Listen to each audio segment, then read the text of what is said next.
بعضې افغانان خو دومره کلک مخالفت د اوسني نظام طالبانو سره لري که طالب ښه کار کوي او که بد کار کوي به ده سره همدغه یوه ټپه ده چې طالب ته د پنجاب غلامي او طالبان چې دا د پنجاب ملیشه ده. او 20 کاله هلته جمهوریت و، د 40 ملکونو استخبارات پراته و او جمهوریت آزاده مو، خپلواکه مو او سیه مهربانه داخله او خارجي پالیسي ټوله په خپل لاس کې وه.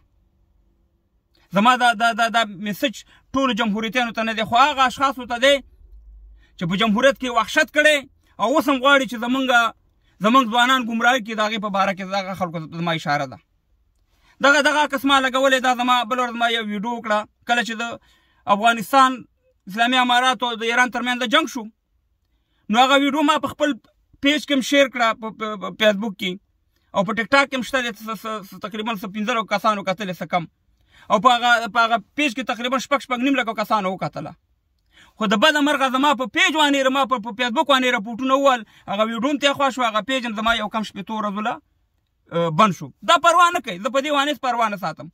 خو زه تاسې ته وایم چې تاسې دا 20 کاله دغه اشخاصو ته یم، تاسې دا 20 کاله کومه توره کړې؟ 20 کاله کوم یو لیست ځان د پاکستان نیولې؟ پاکستان په دې تیر 20 کالو جمهوریت کې په تقریبا 140 کیلومتره په افغانستان خاورې ته راننوتې. آیا د طالب په دې 2 کاله واکدارۍ کې یو لیش خاورې نیولې د طالب نه؟ تاسې ما ته جواب راکئ.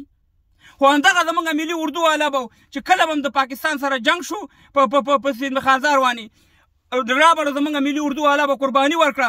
دلته همدغه خر شوي وکیلان، همدغه خر شوي د حکومت بعضې چارواکي به ټلیفون وکړو، هغه به بېرته راوغوښتل ته به موږ قربانیان ورکړې، زموږ ملي اردو والا به شهیدان ورکړه.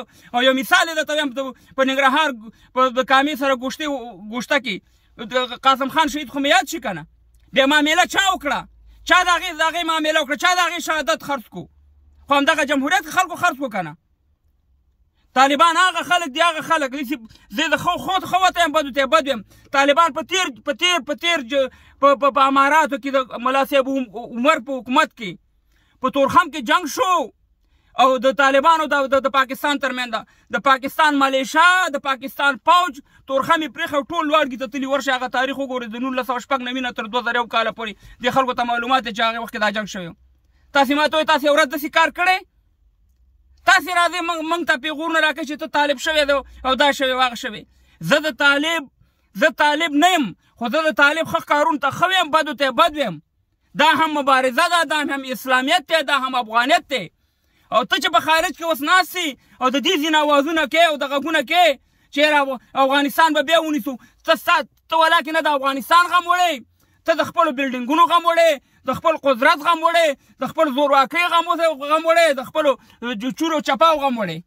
20 کاله یې د افغانانو وینې وڅکلې، 20 کاله د افغانان جزیرې د قدرت جوړې کړې وي. یو سړی محفوظ نه و. زما پورې والله زه خپله هېرېدم چې هوایي میدان نه وځم، خلک به مې وتښتئ. په غصب کې ستا لاس و، په چورواکۍ کې ستا لاس و، په تښتولو کې ستا لاس و، د وطن خاوره د خرڅوله ستا لاس پکې و چې ته موږ ته یا طالب ته پیغورونه ورکوې چې ته د پاکستان د استخباراتو خلک هستئ. دا په آخره کې بیا په پیه تیاره کې څوک لاړه اسلام آباد ته، همغه پاکستان آیسای ته، همغه پنجابي ته سر ټیټ نه کړو، هغه څوک هغه میر شو چې تاسې راځئ موږ ته پیغورونه راکوئ. موږ د دې نظام سره ولاړ یو او زه هغه سړی یم. واورئ جمهوریتیانو دغه بعضې اشخاصو ته ویم چې په جمهوریت کې 2 کاله مخکې چې څه کېږي، ما ویډیو کړه د اشرف غني صاحب پسې ورته میل چې بیک دې واله، ته ځه امریکې ته ځه، دا حکومت نه کېږي. که زما خبرې هغه وخت کې منلی وی دومره ملي اردو والا به شهیدان شوی وي، ځکه ما ته معلومات و چې دا کوږ بار دی تر خپل منظره نه رسي. په دغه چورواکۍ او زورواکۍ کې دغه حکومتونه داسې نه کېږي لکه څنګه چې تاسې روان کړې. او د موبین صاحب څخه اخري لایف وګوره، زما مقصد دا و که ما د جمهوریت ملاتړ کړی، که ما د طالبانو ما ویلې چې دا دواړه سره یو شي، زما په یو لاس کې ملي اردو والا دې طرف ته او دې طرف ته مې طالبي، زما والله کې بل مقصد و او نه مې بل مقصد دی. زما په قبر کې نه طالب سملي او نه پکې جمهوریتي سملي. په ما باندې شک مه کوئ، زما خبرې دلته ملت اوري، زما ستاسې په رپورټونو په هېڅ څه کار نشته دی. الحمدلله زما مبارزه به روانه د طالب ښه کار ته ښه کار ویم، بد کار ته بد کار ویم. او بله ورځ چې د ایران سره کوم عمل وکړو طالب به نه وي، مګر دا تاریخ به پاتې چې طالب دغه شان د غاښ ماتونکی جواب دغه ته ورکړو ایران ته. طالب حکومت ختم شو مګر ماته هغه شپې یادې دي چې پاکستان ته هغه ماتونکی جواب ورکړو او تر لوړګي پورې پوځیان او ملیشه وتښتوله. دا تاریخ دی دا پاتې کېږي او تاریخ به دا ولیکي چې 20 کاله تاسې هلته زورواکي جنګ سالاري او وطن هم خرڅ کړو ډورنلیان هم خرڅ کړو. دا به هم تاریخ لیکي.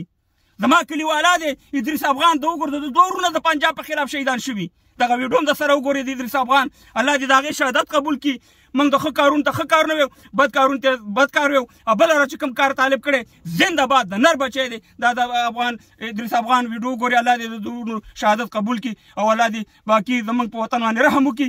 انشاءالله د پنجاب او د ایران په مقابل کې به مبارزه وي او دغه چورواکو او زورواکو په خلاف باندې انشاءالله. یو بل تازه شی چې زما دریم ورور دی سکه د پنجاب په مقابل کې جنګېده نن په شهادت باندې ورسېده. د افغانستان د جمهوریت د سقوط نه وروسته سلاک په جمهوریت دلته کېښوده په افغانستان کې او لاړه ویلې چې دلته نور جهاد ختم شو. لاړه کوزه د پنجاب په فدایي کې ثبت نام وکړ نن په شهادت باندې ورسېده.